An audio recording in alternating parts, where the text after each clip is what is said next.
panem nostrum quotidianum da nobis hodie, et dimitte nobis debita nostra, sicut et nos dimittimus debitoribus nostris, et ne nos inducas in tentationem, sed libera-nos a malo. Délivrez-nous de tout mal, donne la paix aux vivants et morts. Amen. Le livre, s'il vous plaît, merci. Nous allons lire un morceau de l'Évangile.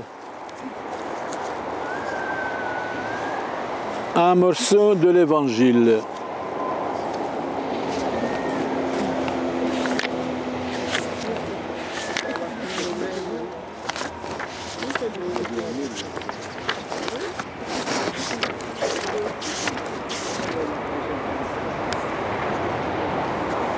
Le Seigneur soit avec vous. Et avec votre esprit. Évangile de notre Seigneur Jésus-Christ selon Saint Jean. Gloire à vous, Seigneur Jésus. Vous allez voir, Jésus parle des tombeaux. Jésus parle des tombeaux. Donc les cimetières des tombeaux doivent être éternels. Prenez par exemple, c'est les Juifs. Ils ne brûlent pas leurs défunts. Chez les musulmans, ils ne brûlent pas leurs défunts. Chez les athées, chez les païens, chez les Indiens, etc., ils brûlent leurs défunts parce qu'ils n'ont pas Dieu. Quand nous avons Dieu, on ne peut pas brûler les morts, on ne peut pas tuer non plus. On ne peut pas tuer non plus.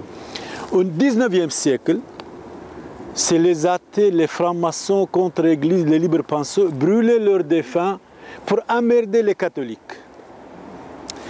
Depuis le Concile Vatican II, c'est-à-dire en 1963, ils ont donné l'ordre même aux catholiques de brûler leurs morts, leurs défunts. C'est contraire à la tradition bimillénaire du catholicisme. Alors de temps en temps, quand nous parlons, quand nous critiquons, quand nous disons soufflons un mot, ce n'est pas par haine.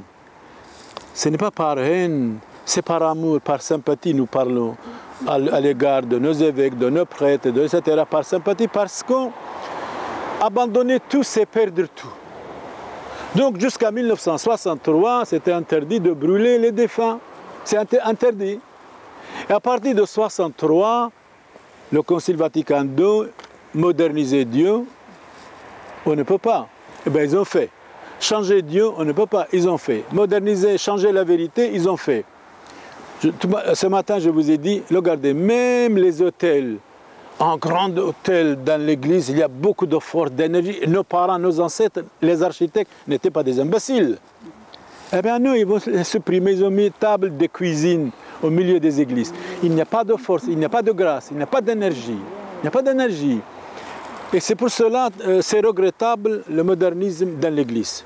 Mais quelqu'un qui est adulte, qui a la maturité, doit suivre la tradition de tous nos parents, de tous nos ancêtres, même de tous les rois. Allez, prenez par exemple les rois de France, 49 rois, ils suivaient la tradition. Même Napoléon, il a dit textuellement, c'est l'Église catholique qui a la vérité. L'Église catholique actuelle, l'Église catholique, Napoléon mort en 1821, actuelle l'Église catholique peut mettre la paix, l'ordre, l'éducation dans le monde. Il croyait fermement. Alors, Jésus parle des tombeaux et des morts. Vous allez écouter. Jésus disait à la foule, vraiment je vous le dis, celui qui écoute ma parole et croit au Père qui m'a envoyé, le Dieu Tout-Puissant, celui-là obtient la vie éternelle. Mais il faut croire au Christ d'abord. Et il échappe au jugement. Ce n'est pas possible qu'un bandit, qu'un brigand, qu'un tueur, qui va recevoir la même récompense comme vous autres depuis le matin, vous êtes debout, nous sommes debout à la messe. Ce n'est pas possible. Nous prions pour les vivants, pour les morts, pour tout le monde.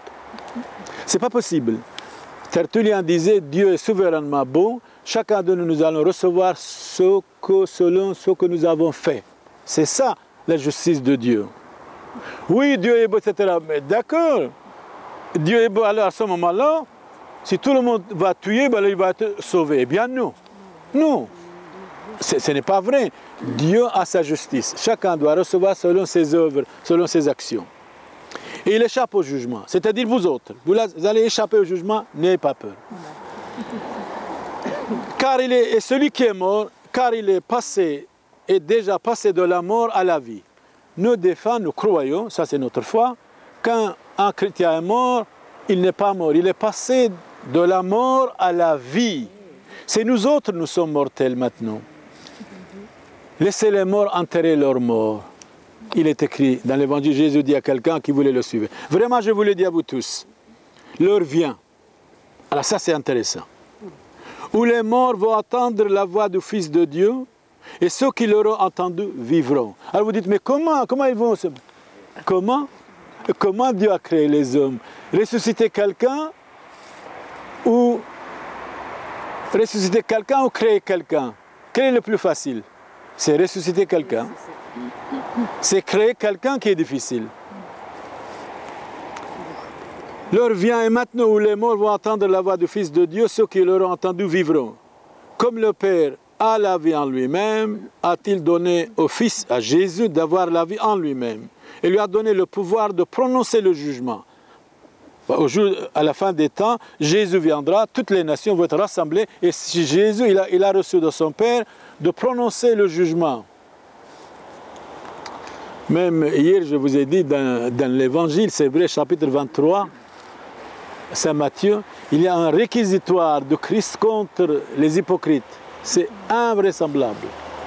Donc Jésus, de temps en temps, il était aussi dur contre les hypocrites, les personnes qui ne voulaient pas changer leur vie. Ceux qui l'auront entendu vivront.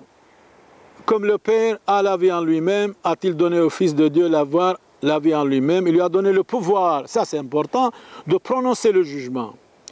Parce qu'il est le Fils de Dieu. Mais alors, ici, Jésus dit, ne soyez pas étonnés, ne soyez pas surpris. L'heure vient où tous ceux qui sont dans les tombeaux, et croyez-moi, c'est très facile, les pierres d'eux-mêmes, ils vont être relevées.